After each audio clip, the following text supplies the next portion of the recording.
സുഹൃത്തുക്കളെ, ഈ പുണ്യമാക്കപ്പെട്ട മാസത്തിൽ മുസ്ലിം സുഹൃത്തുക്കൾ മാത്രമല്ല നോൻപ് അനുഷ്ഠിക്കുന്നതെന്ന് എല്ലാവർക്കും അറിയാൻ പറ്റും അല്ലേ? ഒരുപാട് ഫ്രണ്ട്സുകൾ, എനിക്കറിയാവുന്ന ഒരുപാട് ഫ്രണ്ട്സുകൾ മുസ്ലിങ്ങളല്ലെങ്കിൽ പോലും അവർ നോൻപെടുക്കാറുണ്ട്. കാരണം എന്താണെന്ന് ചോദിച്ചാൽ, ഈ പുണ്യമാക്കപ്പെട്ട മാസത്തിൽ നോൻപെടുക്കുന്നത് കൊണ്ടുള്ള ഗുണം എന്താണെന്ന് അവർക്ക് കൂടിയിട്ട് അറിയാം. പൊതുവെ മുസ്ലിങ്ങൾ പറയാറുള്ളത്, നോൻപ് നോറ്റ് അല്ലെങ്കിൽ നല്ലൊരു പുണ്യകാര്യം ചെയ്തു കഴിഞ്ഞാൽ നമുക്ക് ഡബിൾ അല്ലെങ്കിൽ 70,000 10,000 പ്രതിഫലങ്ങൾ കിട്ടും, ആ രീതിയിലൊക്കെയാണ്. പക്ഷേ ഇവിടെ അമുസ്ലിങ്ങളായിട്ടുള്ള ആളുകൾ ഇവിടെ നോൻപെടുക്കുന്നത് എന്തിനാണെന്ന് ചോദിച്ചു കഴിഞ്ഞാൽ, ബുദ്ധിപരമായിട്ട് ചിന്തിക്കുന്ന ആളുകളാണ് ഇവിടെ നോൻപെടുക്കുന്നത്. അവരെന്താ ചോദിച്ചു കഴിഞ്ഞാൽ, എല്ലാവർക്കും അറിയാം നമ്മുടെ ശരീരത്തെ പരിപൂർണമായിട്ടും ഹൈജീൻ ചെയ്യാനും അതുപോലെ നമ്മൾക്ക് ഉള്ള പല പല അസുഖങ്ങളിൽ നിന്നും ഹീലിംഗ് ചെയ്യാനും വേണ്ടിയിട്ട് നമുക്ക് ഏറ്റവും നല്ല ഒരു കാര്യം ഫാസ്റ്റിംഗ് ചെയ്യുക എന്നുള്ളതാണ്. ഫാസ്റ്റിംഗ് പല രീതിയിലുണ്ട്. എല്ലാ ഭക്ഷണ പദാർത്ഥങ്ങളും വെള്ളവും എല്ലാം, അഥവാ ഫജറിൻ്റെ സമയം മുതൽ പിന്നെ മഗ്‌രിബിൻ്റെ സമയം വരെ നമ്മൾ എല്ലാ രീതിയിലുള്ള ഭക്ഷണ സാധനങ്ങളും ഉപേക്ഷിക്കുക. അതോടൊപ്പം തന്നെ അനാവശ്യപരമായിട്ടുള്ള എല്ലാ കാര്യങ്ങളും ഉപേക്ഷിക്കുക. ഈവൻ നമ്മളുടെ സുഹൃത്തുക്കളെ കുറിച്ചിട്ട് നമ്മൾ വേണ്ടാത്തൊരു മോശമായ ചിന്ത വരെ നമ്മൾ ഉപേക്ഷിക്കണം. അതുപോലെ തന്നെ അനാവശ്യം പറയുക, അത്തരത്തിലുള്ള ഒരു രീതിയിലുള്ള അല്ലെങ്കിൽ മറ്റൊരാളെ കുറിച്ചിട്ട് ഗൈമത്ത് പറയുക, ഗീബത്ത് പറയുക, അതൊന്നും ഒക്കെ മാറ്റി നിൽക്കുമ്പോഴാണ് പരിപൂർണ്ണമായിട്ടുള്ള വ്രതം നമുക്ക് കിട്ടുള്ളൂ, അതിൻ്റെ പ്രതിഫലം നമുക്ക് കിട്ടുള്ളൂ. നമ്മളൊരാളെ നോൻപെടുക്കുകയും എന്നിട്ട് നമ്മളൊരാളുടെ പച്ചറിച്ച് തിന്നുകയും ചെയ്യുക എന്നുള്ളത് ഒരിക്കലും നോൻപ് പരിപൂർണ്ണമായിട്ട് സ്വീകരിക്കാൻ ഇടയാകില്ല.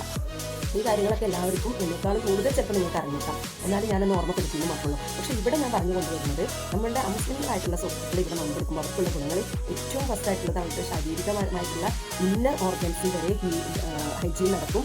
അതുപോലെ എന്തെങ്കിലും അസുഖങ്ങളൊക്കെ ഉണ്ടെന്നുണ്ടെങ്കിൽ കാര്യമായിട്ട് അസുഖങ്ങൾക്ക് ശമനം കിട്ടുന്ന ഒരു മാസമാണ് റമദാൻ മാസം എന്നുള്ളത്. അപ്പം ഇതിൽ ഞാൻ പറഞ്ഞല്ലോ, ഫാസ്റ്റിങ്ങിൽ നമ്മുടെ മുസ്ലിങ്ങളുടെ ഫാസ്റ്റിംഗ് എന്ന് പറഞ്ഞു കഴിഞ്ഞാൽ ഞാൻ ഓൾറെഡി എക്സ്പ്ലെയിൻ ചെയ്തു. ഇനി പല രീതിയിലുള്ള ഫാസ്റ്റിങ്ങുകളുണ്ട്, അഥവാ വാട്ടർ ഫാസ്റ്റിംഗ് ഉണ്ട്. ഈ വാട്ടർ ഫാസ്റ്റിങ്ങിലൂടെ എന്താണ് ഉദ്ദേശിക്കുന്നത് വെച്ച് കഴിഞ്ഞാൽ, നമുക്കിപ്പം വിട്ടു പോകാത്ത ചെല്ലിക്കുത്ത്, മൊത്തത്തിലുള്ള ഏതെങ്കിലും ഒരു നമ്മളെ വിട്ടു പോകാത്ത പല രീതിയിലുള്ള അലർജറ്റിക് ആയിട്ടുള്ള ആളുകളുണ്ടാവും. അപ്പോൾ അങ്ങനത്തെ അസുഖങ്ങൾ മാറണമെന്നുണ്ടെങ്കിൽ നിങ്ങളൊന്ന് വാട്ടർ ഫാസ്റ്റിംഗ് ചെയ്ത് നോക്കിയാണ്. അപ്പം 14 ദിവസം, അത് ഈ റമദാനിൽ ചെയ്യാതിരിക്കാൻ ശ്രമിക്കുക കേട്ടോ. എന്നിട്ട് റമദാൻ കഴിഞ്ഞതിന് ശേഷം നിങ്ങൾക്ക് പറ്റുന്ന സമയങ്ങളിൽ 14 ഡേയ്സ് കണ്ടിന്യൂസ് നിങ്ങൾ വാട്ടർ മാത്രം കുടിച്ചുകൊണ്ട് മറ്റെല്ലാ വേവിച്ചതാവട്ടെ പോവാവട്ടെ ഏത് തരത്തിലുള്ള എല്ലാ ആഹാരങ്ങളും ഫ്രൂട്ട്സുകളും ചോക്ലേറ്റ് എല്ലാം വെടിഞ്ഞിട്ട് ഒള്ളി വാട്ടർ തന്നെ നിങ്ങളുടെ നിറയെ വാട്ടർ കുടിച്ചു കഴിഞ്ഞാൽ പിന്നെ പ്രശ്നമൊന്നും ഉണ്ടാവില്ല. അങ്ങനെയല്ല ഞാൻ ഉദ്ദേശിച്ചത്. നമ്മൾക്ക് ദാഹം എപ്പോൾ വരുന്നു ആ ദാഹത്തിനനുസരിച്ചിട്ട് മാത്രം നിങ്ങൾ വെള്ളം കുടിക്കുക. അപ്പം നമുക്ക് ചില സമയത്ത് നമുക്ക് ദാഹം എന്ന് പറഞ്ഞു കഴിഞ്ഞാൽ നമ്മുടെ നാവ് വരേണ്ടതുകൊണ്ടായിരിക്കും, ചില സമയത്ത് നമ്മുടെ ചുണ്ടിനായിരിക്കും. ഏത് രീതിയിലാണ് നിങ്ങൾക്ക് ദാഹിക്കുന്നത് ആ രീതിയിൽ അപ്പോൾ നിങ്ങൾ വെള്ളം കുടിക്കുമ്പോൾ ചുണ്ട് നനച്ചുകൊണ്ട് തന്നെ വെള്ളം കുടിക്കാൻ ശ്രമിക്കുക. അഥവാ ഒരു കവിൾ വെള്ളം എടുക്കുന്ന സമയത്ത് നമുക്ക് വെള്ളം കുടിക്കാനുള്ള ഒരു നിങ്ങൾക്ക് എല്ലാവർക്കറിയാം, പ്രവാചകൻ പറഞ്ഞിട്ടുള്ള 3 ഇറക്കുകളായിട്ട് ഇരുന്ന് കൊണ്ട് വിസ്മി ചൊല്ലിക്കൊണ്ട് 3 ഇറക്കുകളായിട്ട് കുടിക്കുക എന്നുള്ളതാണ്. അപ്പോൾ അവിടെ പിന്നെ നമ്മൾ വെള്ളം കുടിക്കുന്ന സമയത്ത് നമ്മളൊരു വെള്ളം കുടിക്കുമ്പോൾ അതിൽ നമ്മുടെ ചുണ്ടനക്കം നമ്മൾ നനച്ച് വായയിൽ കുറച്ച് സമയം വെച്ച്, അപ്പോൾ നമ്മുടെ നാവിൻ്റെ ദാഹം കൂടെ പോകും, ചുണ്ടിൻ്റെ ദാഹം പോകും, നാവിൻ്റെ ദാഹം പോകും. പിന്നെ സാവകാശം ഇറക്കുമ്പോൾ നമ്മുടെ തൊണ്ടയുടെ ദാഹം പോകും. പിന്നെ നമുക്ക് വിശപ്പ് എന്നേ പറയുള്ളൂ, നമ്മൾ ദാഹം വയറ്റിലുണ്ടെന്ന് പറയില്ല, എന്നാൽ പോലും നമ്മൾ ഇത്തിരി വെള്ളം കുടിച്ച് കഴിഞ്ഞാൽ നമ്മുടെ വിശപ്പ് മാറാറുണ്ട് അല്ലേ.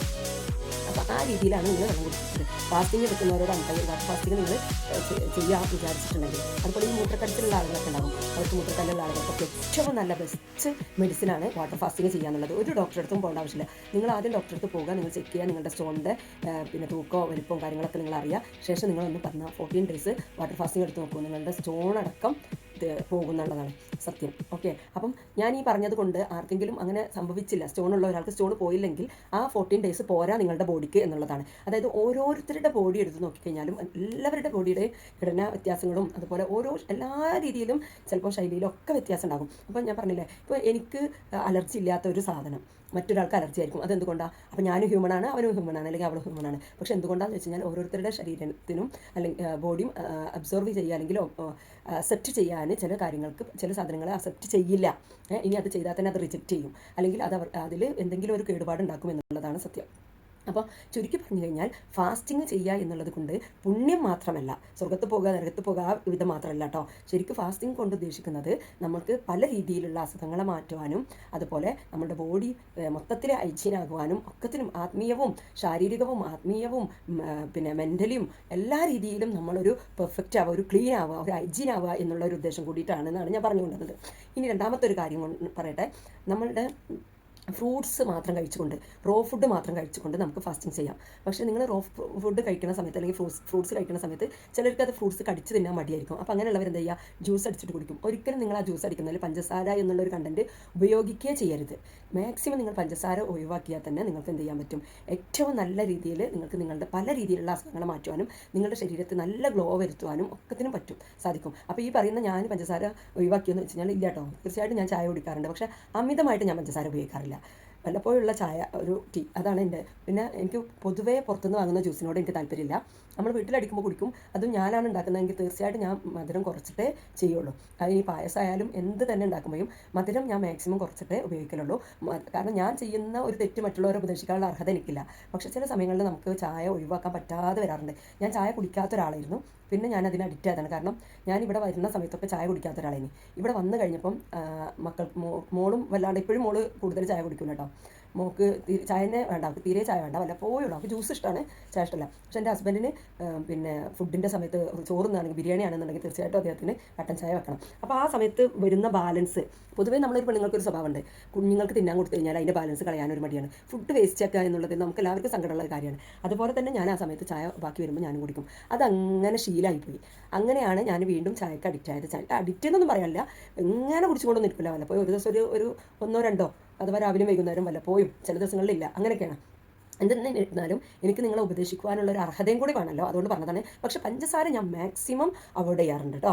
പിന്നെ അതുപോലെ പലഹാരങ്ങളായാലും എനിക്ക് കൂടുതൽ അങ്ങനത്തെ കാര്യങ്ങളോട് ഇഷ്ടമല്ല. അപ്പോൾ അത്തരത്തിൽ നമുക്ക് മാക്സിമം നമുക്ക് എങ്ങനെയൊക്കെയാണ് നമ്മുടെ ശരീരത്തെ പ്രൊട്ടക്റ്റ് ചെയ്യാൻ പറ്റുമോ അതുപോലെ ഞാൻ ചെയ്യാറുണ്ട്. അതുകൊണ്ടാണ് നിങ്ങളെ ഞാൻ ഉപദേശിക്കുന്നത്.